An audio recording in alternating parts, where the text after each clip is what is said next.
Hi student, in this video we are going to see the force exerted by the jet on a unsymmetrical moving curved plate.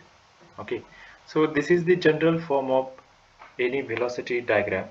We can draw any velocity diagram for any type of the machine or turbo machines by using this concept. So this video is a very important regarding the velocity diagram. So now, as the title mentioned, we have to find out the force which is exerted by the jet of the water coming out from the nozzle. This is a nozzle.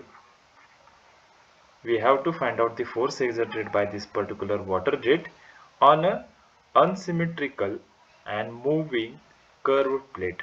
Okay, this is the curved plate, or we can say the moving curved vane or blade. And it is moving, it is already having some velocity small u. Okay, so we have to find out the force exerted by this water jet on this curve plate when this plate is in the motion. Now for the inlet velocity diagram, consider the water jet coming out from the nozzle extract or strikes the curve plate with the angle alpha. Okay, the velocity of the jet is v1, and we can calculate v1 by using the formula under root 2g h, where h, capital H, is the net head on the particular turbine or nozzle. Okay, in the case of hydroelectric power plant, it is calculated by h, that is the cross head hg minus hf minus the friction head. Okay, this is the loss of head due to the friction in the pipelines and etc. In the case of hydroelectric power plant, so when the water strikes with the angle of alpha, which is making angle of alpha with the x-axis and having the velocity v1. Okay, but already this particular plate have the velocity u. Okay, considering at the inlet velocity is u1 and at the outlet velocity is u2. So the blade, the relative velocity in between the blade and the water jet which is going to strike on the blade is, we have to take the difference in between those two velocity, because here the velocity direction of the velocity of blade and the direction of the velocity of jet v1 and u1, those are in the same direction. So to finding out the relative velocity vr1, we have to take difference in between these two velocities. So here v1 minus u1 is the relative velocity in between the jet which is going to be strike and the blade, or we can say the moving curved vane. Okay, so for that we have to take velocity u1 from point A to the point C, which is in the x direction, because you can say the direction of the velocity of that vane is purely or totally in the x direction. We are considering upper side as a y and this is x. Okay, now we have to find out relative velocity, and for that we are going to connect point C and point B. Okay, that will give you the relative velocity at a inlet. So that is the VR1, and the angle made by the VR1 or the relative velocity at the inlet to the x-axis is known as the theta, angle theta. Okay, so after that the v1 velocity, that is the velocity of the jet, we have to take a components of v1, okay, in the x direction and the y direction. So from point A we are drawing the dotted line up to the point D, that is the x component of the jet velocity, and it is given by the vw1, which is the x direction component. Now y direction component, for that we have to connect point D to the point B. Okay, and this is known as the y direction component of the jet velocity. Now the x direction component VW1, it is called as a whirl component or a whirl velocity at inlet, and the y direction component is known as a flow velocity at inlet. Now from these two particular components, the whirl velocity component, which is in the x direction, is useful to move this particular curve blade in the required direction, because the velocity of the blade which is in the x direction, so whatever the force which is acting in the x direction is very useful to calculate or for the work done in this particular case. Okay, now the angle alpha and the angle theta is there, which is making angle with the x-axis. Now similarly, this water glides over this inner surface of this moving curve blade, okay, and goes out tangentially. So this V2, okay, the velocity V2 is tangent to the this particular outlet point. Okay, now similar to the previous one, that is for the inlet velocity diagram, similarly for the outlet velocity triangle or diagram, we have to finding out relative velocity at the outlet VR2, then U2, sometimes the U2 value is given. So we already knows the V2, the outlet jet velocity. Okay, so similarly one V2 we can draw from point B dash to the A dash. Okay, from B dash to the A dash we draw V2. Now to find out the relative velocity, we already know the direction of the blade velocity at outlet U2 is it's in the x direction, and the direction of V2 is opposite to the U2. Okay, so to calculate VR2, when those two direction of those two velocities are opposite to each other, we have to take addition, or we have to add those two velocities to find out relative velocity. So for that we adding V2 plus U2, the outlet jet velocity plus velocity of the blade at the outlet point. Okay, so here whenever we draw the triangle for the VR2, we have to take U2, which should be in the x direction. Okay, we got the point C dash, and whenever we joined point B dash and C dash, we got the VR2, that is a relative velocity at the outlet. Now angles, remaining are angles. The outlet jet velocity makes some angle with the x-axis, which is known as the angle beta, and relative velocity making some angle with the x-axis known as the angle psi. Okay, so these two angles also very important in the case of outlet velocity diagram. Now after this diagram, we have to again make two components of the outlet velocity of the jet, that is the V2.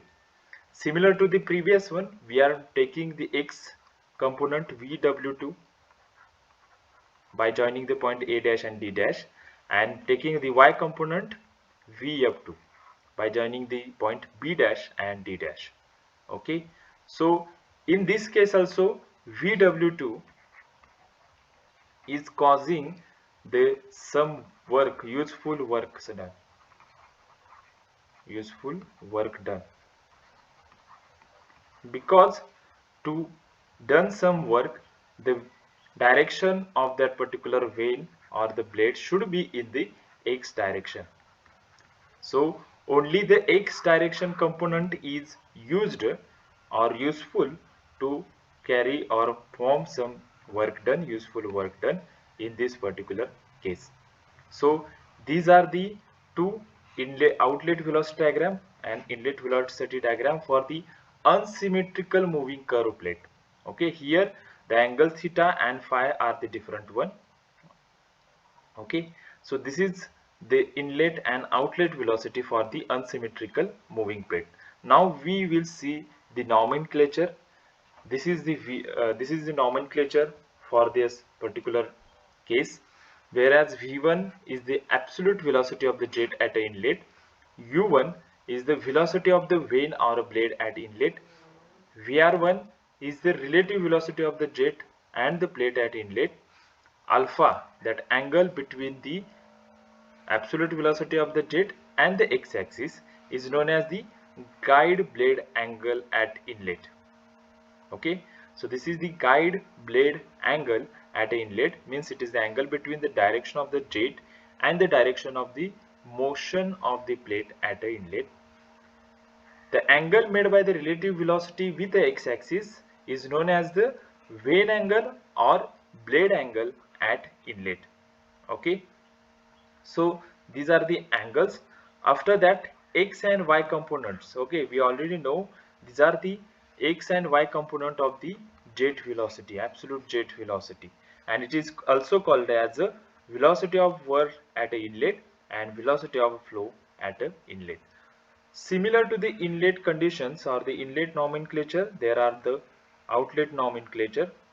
Okay, V2 is the absolute velocity of jet at outlet, U2 is the velocity of vane or blade at outlet, VR2 is the relative velocity of the jet and plate at the outlet, beta is the angle made by the velocity V2 in the direction of the motion of the vane or to the x-axis, and it is also known as the guide blade angle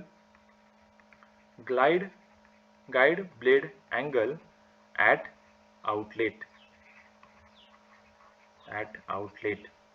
Phi, again it is the angle made by the VR2 with x-axis, and which is also known as the vane or blade angle at outlet.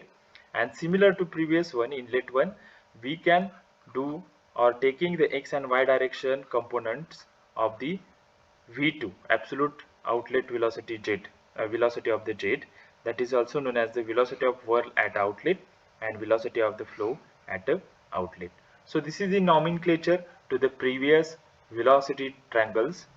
After that, the next task is to finding out the force exerted by the jet and the useful work done in this particular case. Okay, now before that, generally in many cases the velocity of the blade, okay, velocity of the blade, that is u1, u2 and u at the inlet and outlet is remains same. Okay, and because of that we can take u1 is equal to u2 is equal to small u. Okay, after that, another one thing is that the mass of water striking on vane per second, okay, by using the mass conservation formula or continuity equation, we can finding out that the relative velocity at inlet is equal to the relative velocity at the outlet, because whatever the mass at inlet is equal to the mass going out from the blade. Okay, so it is outlet. So by using this particular formula, we can write down relative velocity at inlet is equal to the relative velocity at outlet. So these two results or the assumptions are very important. After that, we are moving towards the derivation for force exerted by the jet in the direction of the motion, because these forces are only used to provide or producing the useful power or a useful work. Okay, so that's why we are taking the force which is in the direction of the motion, and that is the x direction. So we are only going to calculate the force acting in the x direction. The y direction force is not useful to producing the useful work done or the producing the power. Okay, so we are not going to calculate that y direction force. We are only going to calculate the x direction force. Okay, now as per the Newton's second law, that is the F, force is equal to mass into acceleration. Again we can write down mass into dv upon dt. Okay, so instead of dv upon dt, we are taking mass flow rate by just dividing mass with the time into change in the velocity. So that will gives you the mass So as per that one, we can also we can say the mass of water striking per second into initial velocity of the jet striking minus final velocity of the jet leaving the blade in the direction of the motion. So here we just calculating or considering calculating the force exerted in the x direction. So here only we considering the velocity factors which are in the x direction. Okay, so the initial velocity with which jet strikes the wing is known as the VR1, that is the relative velocity at inlet, and the component of VR1 in the direction of motion is given by the VR1 cos theta. Okay, and that is again equal to the VW1 minus U1. This is for the inlet. Similarly, for the outlet one, the relative velocity is a vr2. Okay, so the in the direction of the motion its components will be minus vr2 cos phi. Okay, why this minus? Because direction of vr2 is opposite to the blade velocity or the blade direction, so that's why this minus sign is given here, and that is again vr2 cos phi. Again we can write it down as a vw2 plus u2. This minus sign is remain same. Okay, so putting those values in this previous equation, we got Fx is equal to, this is the mass flow rate rho a Vr1, the mass flow rate at inlet and the mass flow rate at outlet will remain same because of the continuity equation, and we considering that as a m dot, which is again given by the rho a V1 Vr1, sorry. Okay, so that is the mass flow rate. So we write it down via rho a Vr1 in bracket Vr1 cos phi, that is the initial velocity, minus the final velocity. Final velocity is a minus Vr2 cos phi. Okay, see this minus and this minus getting plus in the next step. So we got Fx is equal to rho a Vr1 into Vw1 minus u1 plus Vw2 plus u2. Now we know u1 is equal to u2 is equal to u, and this minus plus u2 and this minus u1 get cancelled, and the final equation we got Fx is equal to rho a Vr1 in bracket Vw1 plus Vw2. So this is the final equation for the force calculation, and you can observe here only whirl component of the velocities are useful for the particular force calculation. Okay, so whenever we go through any numericals, the calculation of these word components are very important. Okay, so by using the different values like the value of v1 vr1 and the u etc, you can calculate the values of this word component. After that, work done per second, that we have to calculate. Okay, which is also known as a power. Okay, so generally the work done is given by force into displacement. Okay, so we are just dividing the by the time on the both hand side. Okay, so work done per second, it is equal to force into displacement upon time, which is also known as the velocity. Okay, so by using this formula we can write down the useful work, or again we calculate seen as at a power, which is equal to Fx into velocity of the blade. Okay, so we just multiplying this formula by small u, and we got the final work done or the power given by the jet to the blade or bucket or the vane. Okay, so that's how we can calculate the force applied by the jet on an unsymmetrical plate, moving plate, and the power which is generated by that moving plate by using of this water jet. So that's it from this video. Thank you and subscribe my channel.